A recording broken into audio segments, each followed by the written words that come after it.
In 87 BC, Emperor Wu of the Han Dynasty was coming to the end of his life. During his 54-year reign, he had repelled the Xiongnu nomads in the north, annexed northern Korea in the east, and conquered the southern and western regions of China. But the powerful empire faced many crises. External troubles remained unresolved. There was civil unrest, and there were frequent peasant uprisings.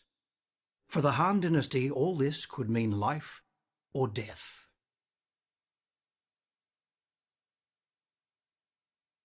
Who could turn things around? Who could save the Han Dynasty from sharing the fate of the Qing Dynasty? With the death of Emperor Wu, the Han Dynasty ushered in a new era under the reigns of Emperors Zhao and Xuan.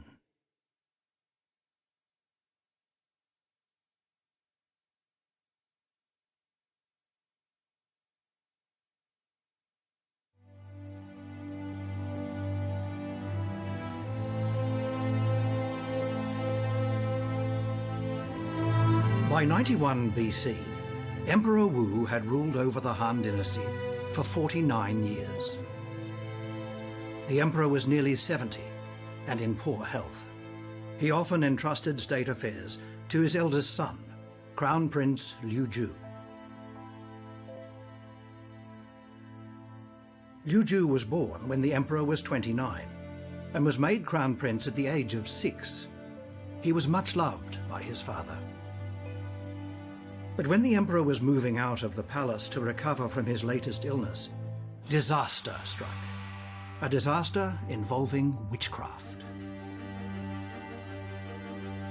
In the Western Han Dynasty, witchcraft took the form of casting spells or using effigy dolls or poison to harm one's enemies. Emperor Wu himself believed in its power. Conspirators could take advantage of this belief. The Crown Prince had a bitter rival, a ruthless court official by the name of Zhang Chung. Zhang Chung convinced Emperor Wu that someone in the palace was using witchcraft against him. Furious, the emperor ordered an investigation, and Zhang Chung had witchcraft dolls planted in the residence of the Crown Prince. Realizing that he had been set up, the Crown Prince had Zhang Chung arrested and killed, then began an uprising in his own defense. This further enraged Emperor Wu, who ordered the army to quell the rebellion. After a 5-day battle, Liu Ju fled Chang'an and committed suicide. His mother, Empress Wei, was also forced to commit suicide.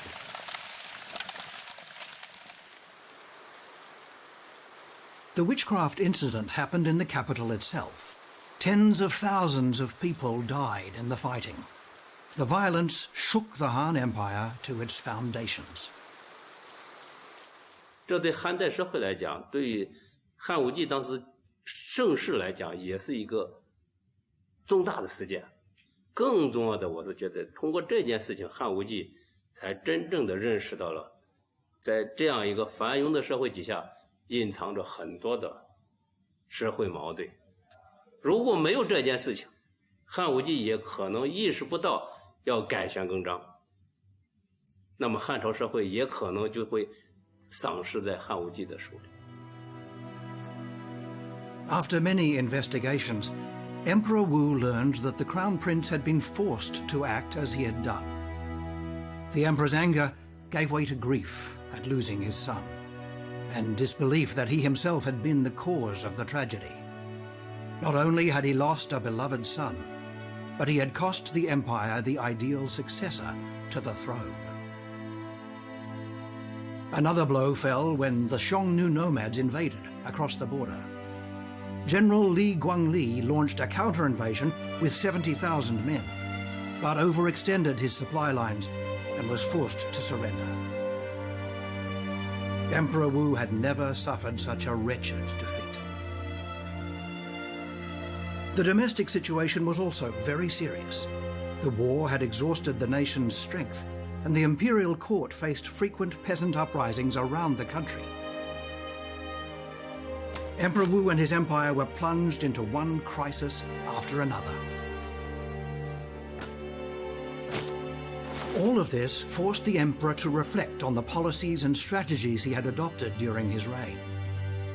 He came to realize that he had to adjust his approach.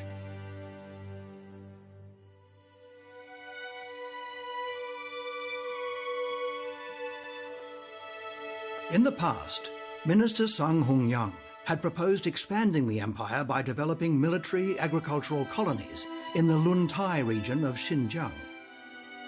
Emperor Wu had supported the policy, but now he criticized it as a burden on the people and a cause of unrest.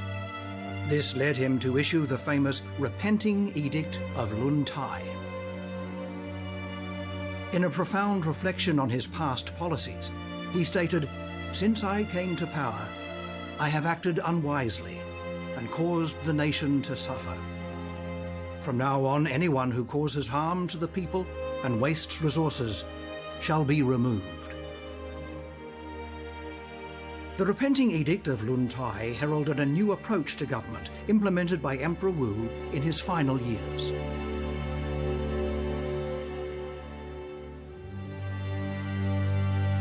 汉武帝好大喜功，而且引起的政治动乱，他几乎把一个完好的汉帝国几乎要毁灭的边缘带到毁灭的边缘。但是呢，他在最后的时候，他选对了，做了一个反悔。他认为自己几十年是做错了，所以有一个轮台的罪己诏。根据这个，他做了政策的转化。 The Repenting Edict of Luntai defined a new model for administering the country, based on restoring the treasury and raising the standard of living. The aging emperor was also running out of time and had to choose his heir as soon as possible. But the surviving princes were either unsuitable or too young. This left the emperor in a quandary. Before Emperor Wu's health failed, he commissioned a painting of a scene from 1,000 years earlier. It depicted the legendary Duke of Zhao assisting his nephew, King Cheng. When his father died, Cheng was only young, so the Duke, his uncle, acted as regent.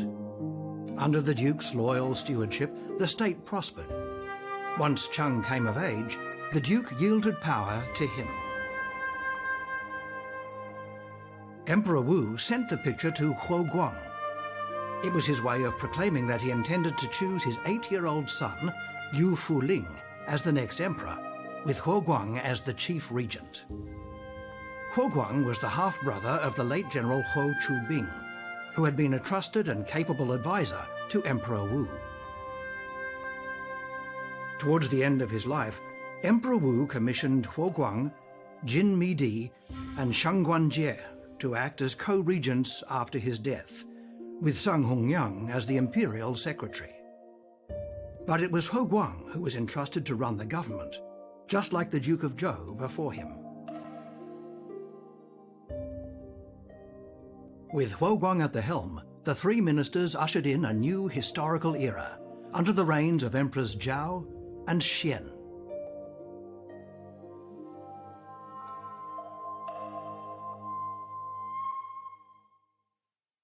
在接班人的问题上，他选定了一个非常好的人，叫霍光。中国历史上评价相当于周公这么高地位的人，就是说他知道怎么去引导这个政策转换，但是他又不去制造政治的动乱。In February 87 BC, Emperor Wu's life finally came to an end. In an edict published after his death, he wrote, "I will not see the sky for a long time, nor will I tread the land. This is the undeniable truth." Having reached the end of his life, Emperor Wu was buried at Maoling.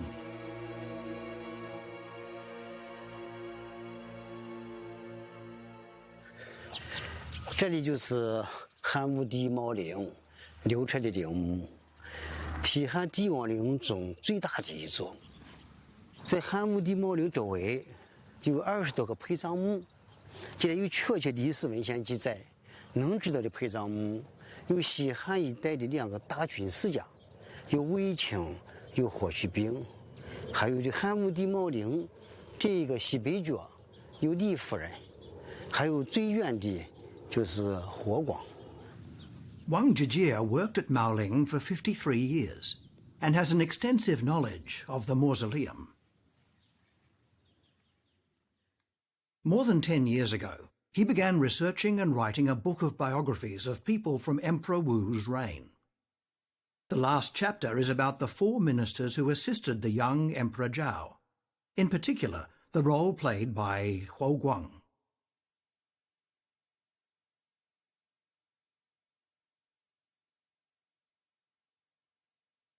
The first few years of Emperor Zhao's reign passed smoothly. He implemented some favourable policies and experienced few problems. Given the political reforms of Emperor Wu's later years, Huoguang adhered to the policy of not burdening the people. However, he faced a wide divergence of opinion and opposition from reformers from his father's time. They were headed by Sang Hongyang.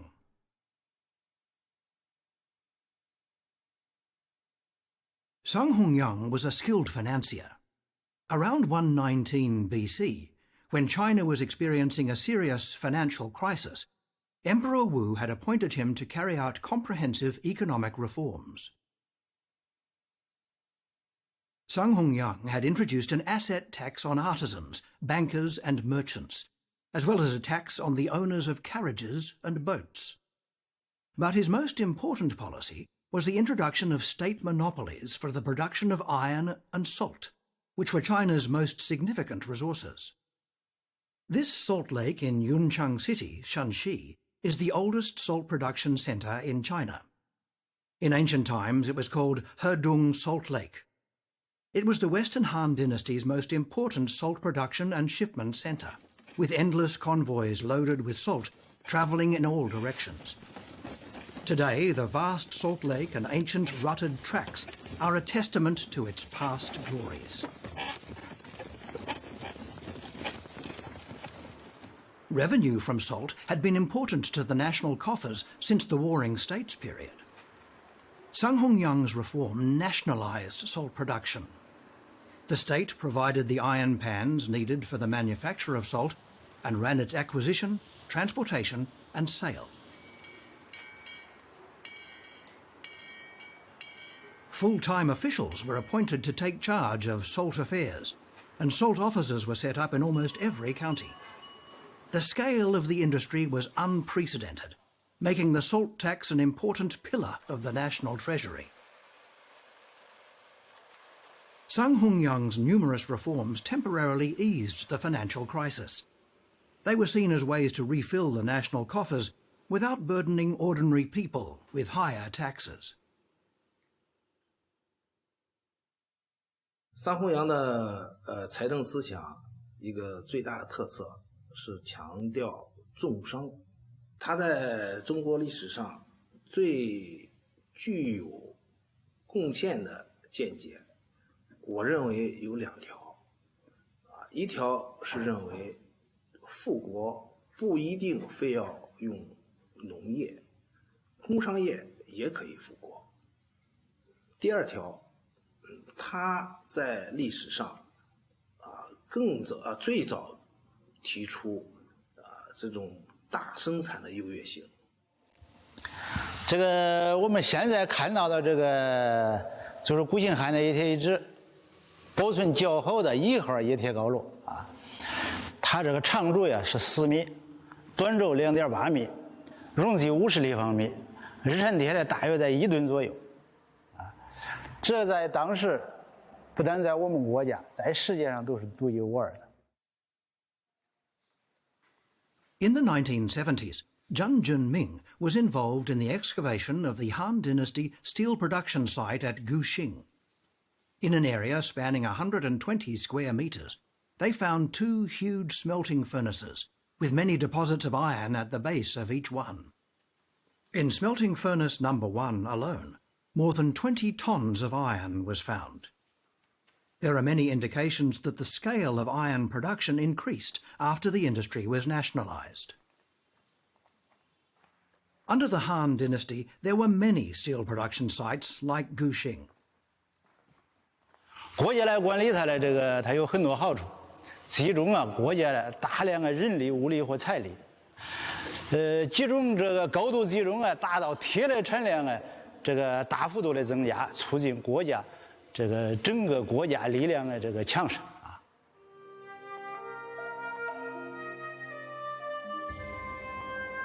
The Han Dynasty's economy had been on the brink of collapse.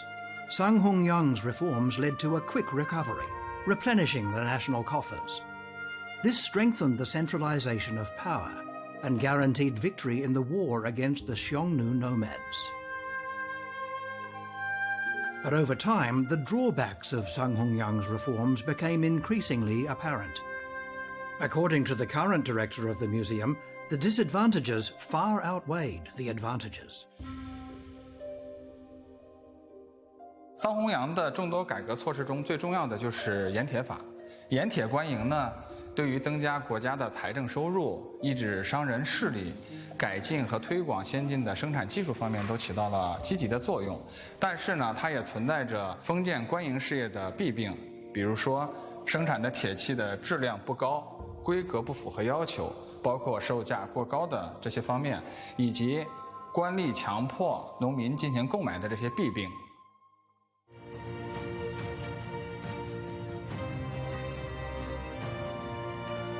After more than a decade of Sang Hongyang's reforms, the drawbacks of nationalisation became increasingly obvious. Everyone complained bitterly, from ordinary people to landlords, bureaucrats, nobles and merchants. When Huoguang came to power, he advocated a slight relaxation of the monopolies to lift the burden they imposed. But Sang Hongyang insisted on retaining state control.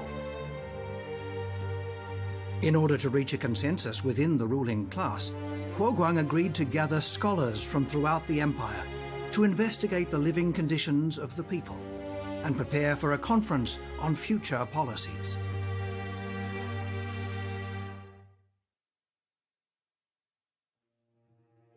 In February 81 BC, more than 60 scholars from all over the country gathered in Chang'an, the Han capital, for a policy debate with ministers of the court.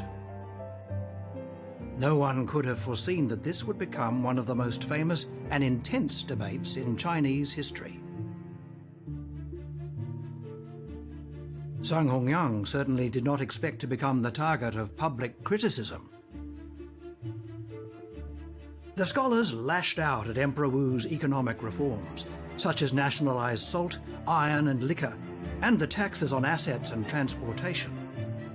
They believed that the state's pursuit of profit was causing severe hardship.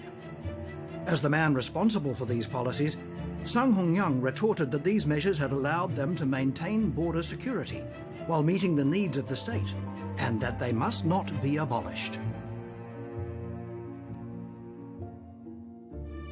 The intense debate became known as the Discourses on Salt and Iron. Years after the conference, the Han Dynasty writer Xuan recorded the positions of the various participants in a book based on the original archives. Today, the venue for the debate has long since disappeared. These farm buildings are in Gaobaozi village in Xi'an.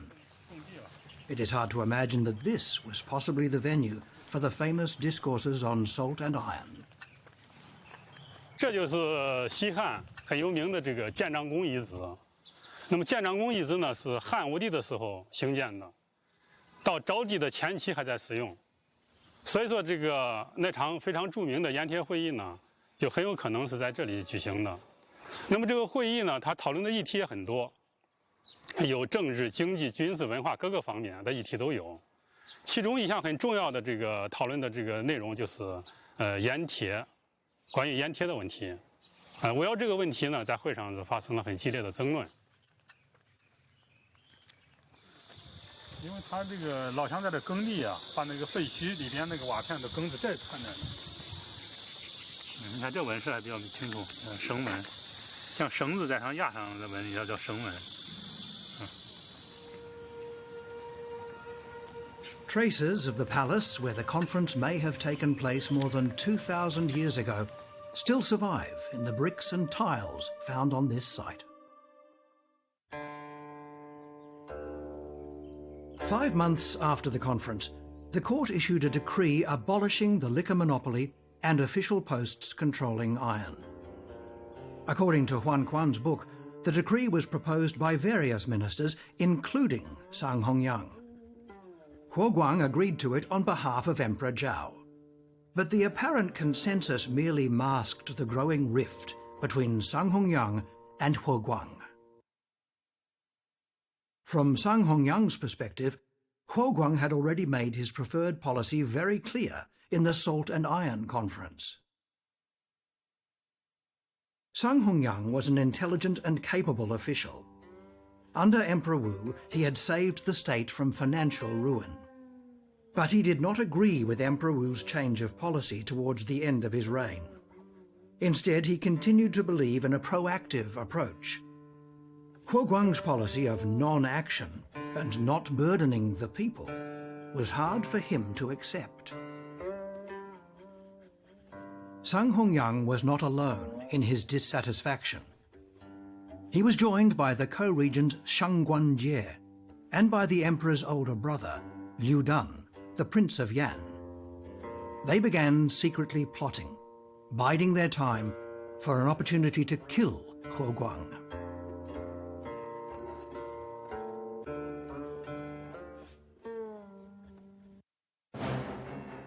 One day, when Huo Guang had taken leave, a letter was handed to Emperor Zhao.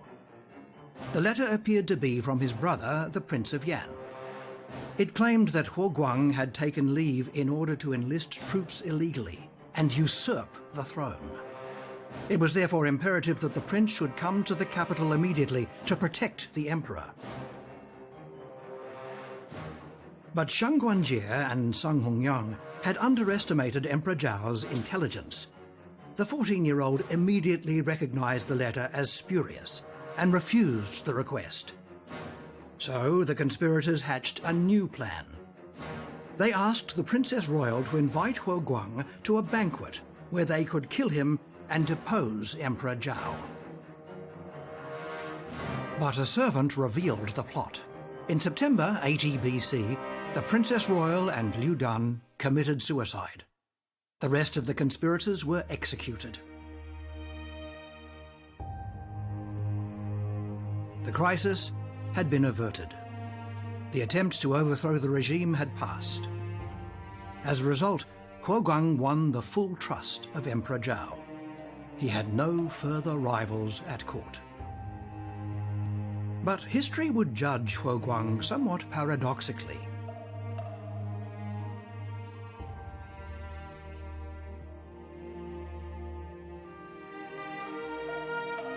In January 77 BC, a capping ritual, or coming-of-age ceremony, was held in Weiyang Palace for the 18-year-old Emperor Zhao. Normally, a young emperor would take over the reins of power upon coming of age, but Emperor Zhao still delegated state affairs to Huo Guang. Huo Guang went on with the policy of relaxing state control, and social order improved significantly. 3 years later, in April 74 BC, Emperor Zhao suddenly died. He was only 21. After ascending the throne at the age of 8, he had reigned for 13 years. With the help of Huo Guang, he had not only returned the country to stability and prosperity after the turbulence of Emperor Wu's last years, but had also laid the foundations for a new era under Emperor Xian. As regent, Huo Guang had acted with loyalty and integrity, achieving remarkable results. The Book of Han praised the relationship between Emperor Zhao and Huo Guang as comparable to that between King Cheng and the Duke of Zhou. 霍光呢是以周公来自居的，他确实是忠心耿耿、全心全意的辅佐，像周公一样辅佐汉昭帝的。在他辅政期间呢，就整个昭帝的政治确实取得了一定的成绩。通过这些政绩呢，就是为昭宣中兴打下了基础。Emperor Zhao had no children, and his sudden death caught Huoguang and his ministers off guard. After deliberation, they decided to make Emperor Wu's grandson, Liu He, the new emperor. It proved to be a bad choice. When Liu He became Emperor Changyi, he quickly began to indulge in a lavish way of life. He also set up his own ministerial advisors in an effort to rid himself of Huoguang's control. So Huoguang petitioned the Empress Dowager to depose Emperor Changyi. After only 27 days, the choice of a new emperor was back on the agenda. With no legitimate descendants of Emperor Wu remaining, the options were limited. One choice that came to Huoguang's mind was a commoner called Liu Bingyi.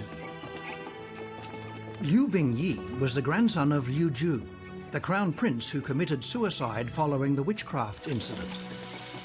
Liu Ju's wife, concubines and family were all executed except for the infant Liu Bingyi, who had been sent to prison. Warders in the prison had appointed female prisoners to look after him, so he had survived, but his imperial lineage had never been recognized. In July 74 BC, the hapless young master was welcomed into Weiyang Palace, where he was ceremonially enthroned as Emperor Xian. At that time, the new emperor was deferential and unassuming towards Huoguang. But it is said that when he paid a visit to a temple accompanied by Huoguang, the emperor had come to regard his counselor as a thorn in his side.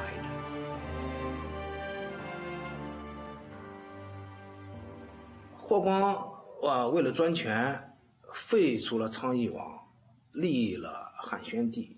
之所以立汉宣帝，是因为汉宣帝他的势力比较孤单，没有盘根错节的亲戚支持他，也没有党羽支持他。但是汉宣帝他知道自己的政治命运完全掌握在霍光手里，霍光既然可以立他，也就可以废他。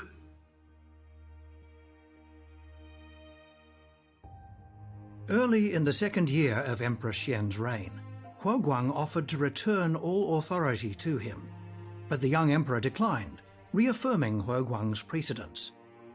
As a result, all important matters of state were reported first to Huoguang and only then to Emperor Xian. Huoguang was a powerful man. He was loyal to the Han Dynasty, but he also had a strong desire for power and control.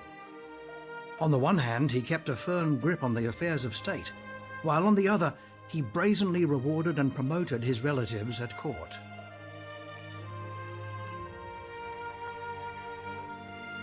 Huoguang died in March 68 BC, having been the power behind the throne for 20 years. Huoguang had served under 3 emperors. He faithfully carried out Emperor Wu's last wishes, and he implemented a series of political and economic measures that ensured a smooth transition to a new and stable era. Emperor Xian gave him a funeral comparable to an emperor's and buried him in Maoling. Wang Zhijie completed his book on the personalities of the Han Dynasty with a chapter on Huoguang. Several times during his research, he climbed to the top of Huo Chubing's tomb to look at Huoguang's tomb in the distance. Each time, his impression of Huoguang was different. The day he finished the manuscript, he once again climbed up to look at Huoguang's tomb. At that moment, the image in his mind was unusually clear.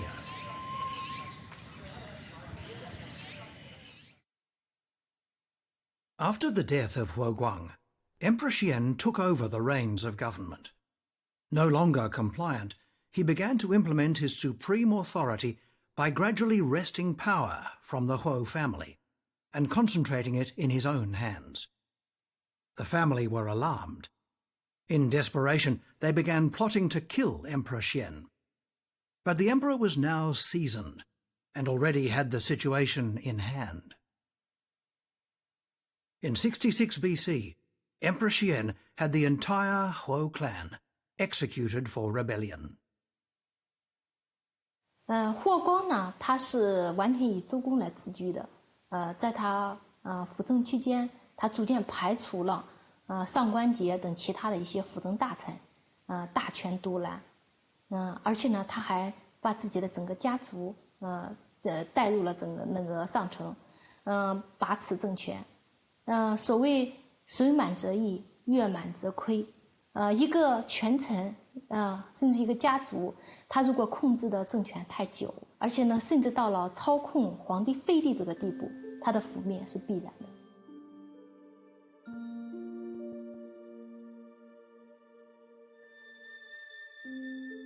Although he eliminated the Huo family, Emperor Xian maintained the tone set by Emperor Wu's repenting edict of Lun Tai, and the more relaxed economic policies implemented by Huo Guang.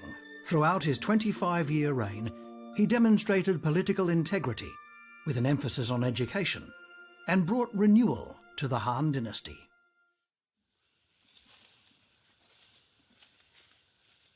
Professor Duan Qingbo is involved with the protection of large archaeological sites in Shuxi.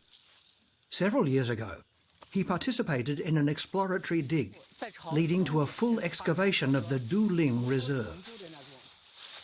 房舍的建筑遗址，然后就说这个祭陵东门的东边发现了60多座陪葬坑。原来我们只知道就有5座陪葬坑。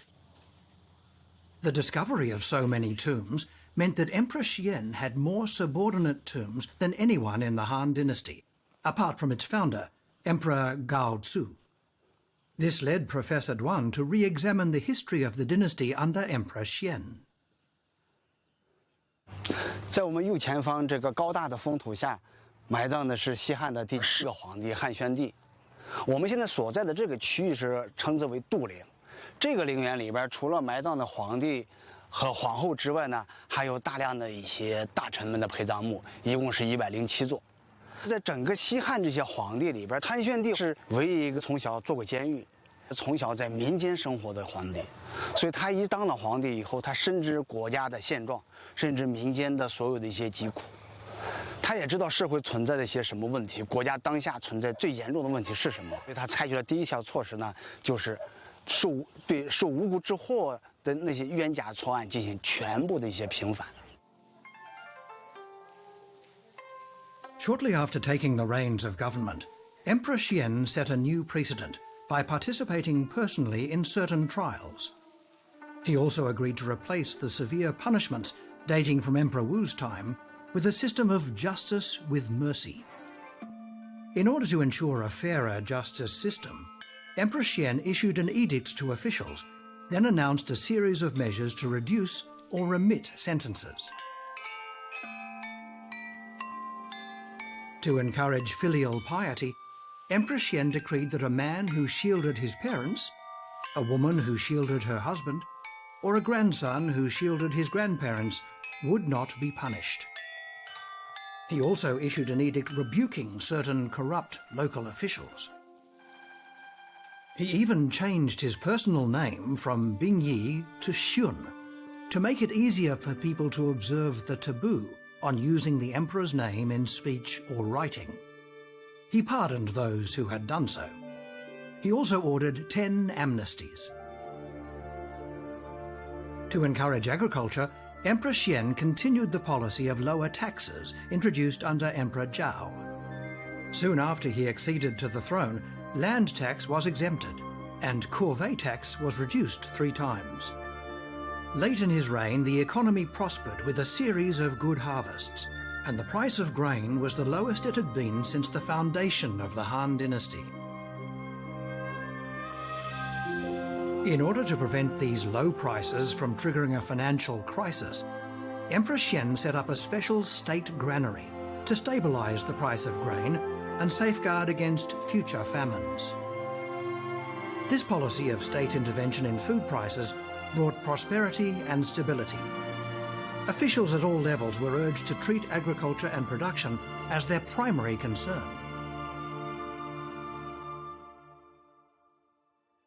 我们有一个数据，从武帝时期每担粮食50钱，到了这个时期呢，每担粮食只有5钱，而且社会的人口的数量也得到大幅的提升。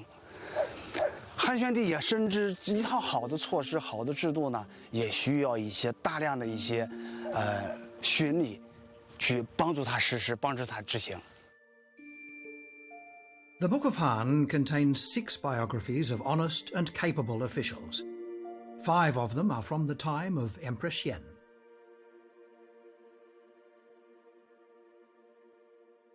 Emperor Xian believed that the key to governance lay in local officials.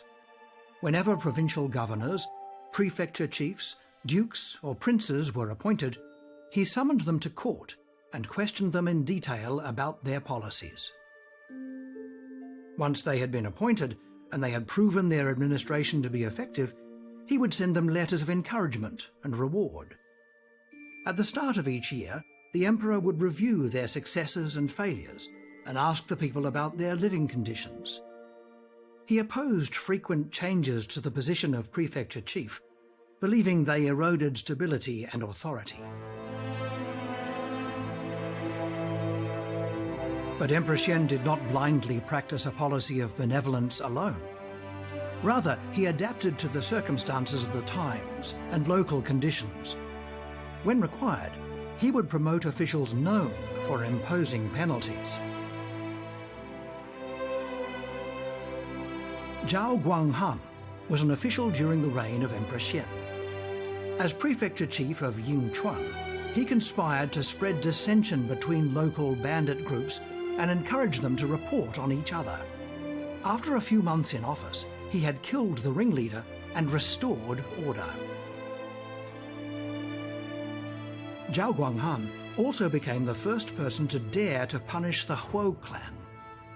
Shortly after Huo Guang's death, the Huo family was still powerful at court. Zhao Guanghan found out that they were involved in the illegal production of liquor and meat, so he personally led a search to find and destroy their production equipment. Huo Guang's daughter, who was married to Emperor Xian, protested vehemently. Even though the emperor supported Zhao Guanghan, he condemned his actions for the sake of the empress. Han Yanshou, Yin Wengui, Yan Yannian, and Zhan Cheng were all capable officials serving Emperor Xian. They fought against powerful forces and corrupt officials. In his later years, Emperor Xian was criticized by his son, Prince Liu She, for his policy of harsh punishment. Liu She believed that Confucianism should be adopted instead. This enraged Emperor Xian, who declared, "The Han Empire is based on a mixture of education and punishment. How can we rely on Confucianism alone?"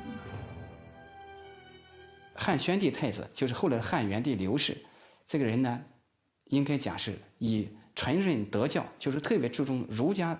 汉宣帝呢就来讲，他讲说汉家自有制度以来，本以霸王道杂之，也就是说，他既会用儒家思想，也会用法家思想，还对其他有用的思想都会全部采纳，不会纯粹依靠儒家来治理天下。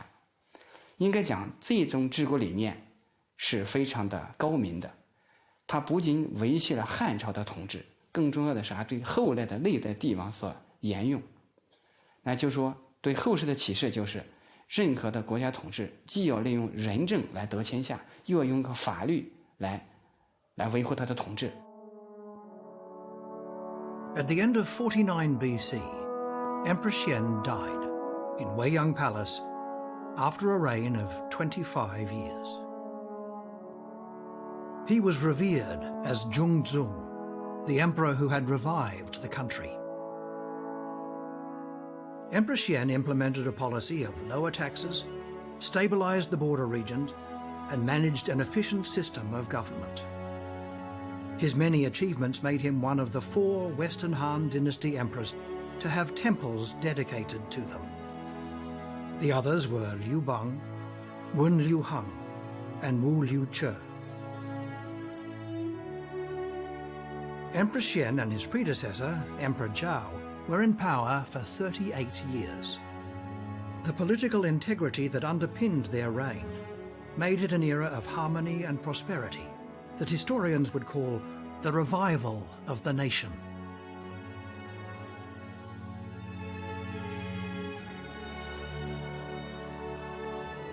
From Emperor Wu's repenting edict of Lun Tai, to the Salt and Iron Conference of Emperor Zhao, to Emperor Xian's combination of education and punishment, the rulers of the Han Dynasty grappled to find the best way forward. The smooth transition of this great empire from a time of crisis to an era of prosperity left its mark on Chinese history. The Zhao-Xian era represented a benevolent period in one of the powerful dynasties in the history of China.